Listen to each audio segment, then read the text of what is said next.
din ang pamamasyal ngayong summer sa isang underground river sa Quezon at sa isla ng Sibago na sa Basilan na summer destination din pala ng mga pawikan.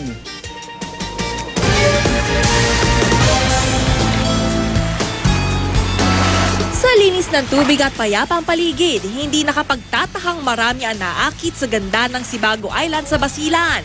Pero bukod sa mga turista, dinarayo rin ang isla ng mga pawikan. Sa dalampasigan ng Sibago, madalas na tumatambay ang mga ito para mangitlog. Simpleng paraiso kung ituring ng mga taga-Boac, Marinduque ang Puktoy Beach. Bukod sa paliligo at pagpipiknik, pwede ring mag-boating at mag-kayak sa lugar. May diving site din para sa mga mahilig sa underwater adventure.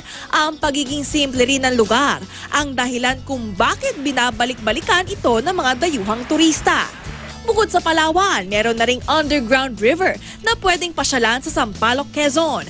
Kailan lang nadiskubre ng mga taga roon ang nasabing ilog sa loob ng Malaog Cave pero agad pumatok sa mga turista.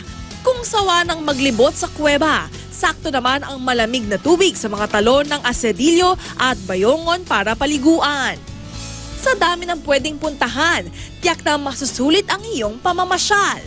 Para sa unang balita, Katati Bayan reporting.